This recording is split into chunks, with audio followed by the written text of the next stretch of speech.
ઓમ ગમ ગણપતે નમઃ. મિત્રો, ગણેશ ચતુર્થી નજીક આવી રહી છે અને સૌને ઓમ ગણપતિ નમઃ, ઓમ ગણેશાય નમઃ. તો ચાલો મિત્રો, આજે આપણે બનાવીશું ગણેશ ચતુર્થી પર લાડુ. તો લાડુ આપણે આજે જે બનાવવાના છે એ લાડુ આપણે કેવી રીતે બનાવીશું એ મિત્રો તમે અહીંયા રેસિપીને પૂરી જોજો. અને મિત્રો, આ લાડુ આપણે ઘઉંના કકરા લોટમાંથી બનાવવાના છે. એ લાડુ આપણે મુઠિયાને તળ્યા વગર અને મુઠિયાને બાફ્યા વગર અને મુઠિયા બનાવ્યા વગર આ લાડુ આજે આપણે બનાવવાના છે. તો મિત્રો, તમે રેસિપીને પૂરી જોતા રહેજો તો તમને જરૂર ખ્યાલ આવશે. તો સૌ પ્રથમ તો આપણે 500 ગ્રામ ઘઉંનો લોટ લઈ લીધો છે અને એ પણ આપણે રવા જેવો કરકરો લોટ લીધો છે.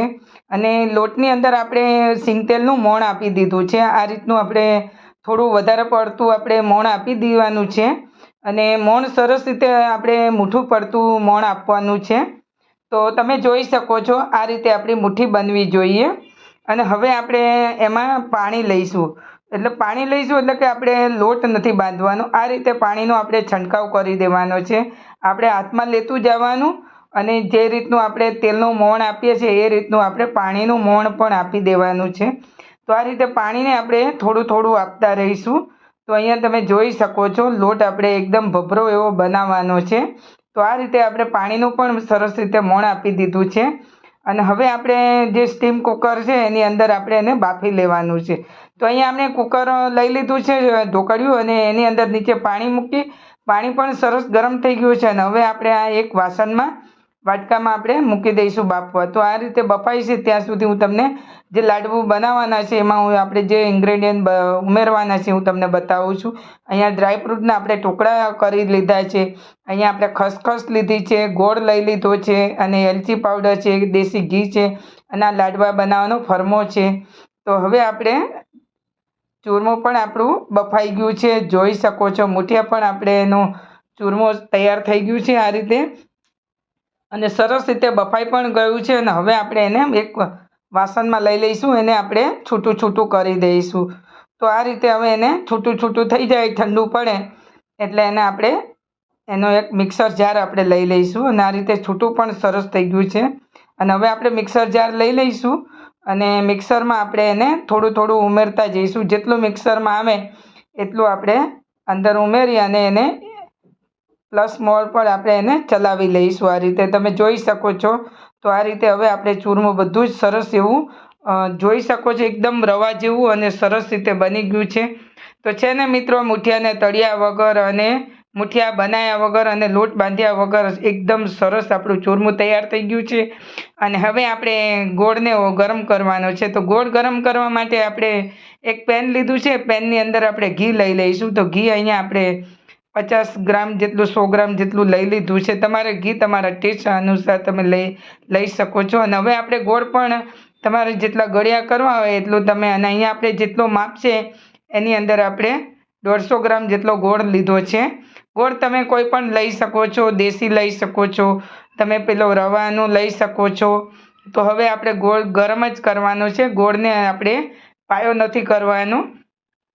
તો આ રીતે ઘીને આપણે ઘીમાં ગોળ ગરમ થઈ જાય, ઘી ગરમ થાય એટલે ગોળ પણ સરસ રીતે ગરમ થઈ જશે. અને હવે આપણે આ રીતે તમારે ગોળને લગાતાર સરસ રીતે ચલાવતા રહેવું. અને ગોળ આપણો સરસ રીતે ગરમ થવા આવ્યો છે. અને હવે આપણે એને નીચે ઉતારી લઈશું. ફક્ત આપણે ગોળને ગરમ જ કરવાનો છે. તો ગોળ આપણો ગરમ થઈ ગયો છે ને હવે આપણે ઉમેરી દઈશું આ રીતે આપણે લાડવાના ચૂરમામાં. અને ગોળ આપણે સરસ અંદર ઉમેરી દીધો છે. અને હવે તમારે આપણે ગોળ ગરમ છે એટલે આપણે આ રીતે કંઈ પણ ચમચોથી કે તબેથાથી તમે એને મિક્સ કરી શકો છો. ને હવે આપણું ચૂરમું પણ સરસ રીતે ગોળમાં મિક્સ થઈ ગયું છે. ને હવે તો આપણે એમાં ઉમેરી દઈશું મસાલા. આપણે ડ્રાયફ્રૂટના ટુકડા ઉમેરી દઈશું. તો અહીંયા ડ્રાયફ્રૂટના ટુકડા આપણે ઉમેરી દીધા છે. અને બીજું આપણે એલચી પાવડર લઈ લઈશું. અને હવે લઈ લઈશું અહીંયા સૂકા નારિયેળનું પાવડર. તો અહીંયા આપણે નારિયેળનો બુરાદો આપણે લઈ લીધો છે. તો 2 ચમચા જેટલો લીધો છે. તમે નારિયેળ ન ખાતા હોય તો તમે સ્કીપ પણ કરી શકો, પણ આ રીતે લાડુ બનાવવાથી ખૂબ જ ટેસ્ટી એવા લાગે છે. લાડુ ખાય આ જો રીતે તમે બનાવશો તો તમારા લાડુ એકદમ સરસ રીતે બનશે. અને હવે આપણે એને લાડુનો ફરમો લઈ લઈશું અને સરસ રીતે આપણું ચૂરમું તૈયાર થઈ ગયું છે લાડુનું મિશ્રણ. અને હવે આ રીતે આપણે ફરમો લઈ એની અંદર આપણે થોડા ખસખસના દાણા ઉમેરીને અને આપણે આ જેટલું આપણા ફરમામાં આવે એટલું તમારે લઈ લેવું ને આ રીતે આપણે લાડુને થાળી ઉપર લઈને આ રીતે તૈયાર કરી દેવો. તો હવે હું આ રીતે બધા ભરતી જઈશ અને આ રીતે આપણે એને લાડુ બનાવતા જઈશું અને બહુ જ ઝડપી એવા બની જાય છે.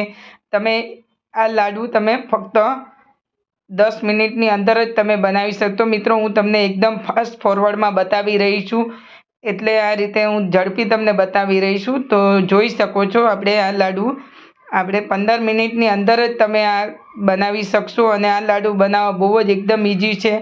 અને મિત્રો ગણપતિનો તહેવાર પણ આવી રહ્યો છે અને ગણપતિ આવી રહ્યા છે એટલે ગણપતિને આ લાડુ તો તમે જોઈ શકો છો મેં લાડુ તમને તોડીને પણ બતાવ્યો છે. તો બનાવજો મિત્રો.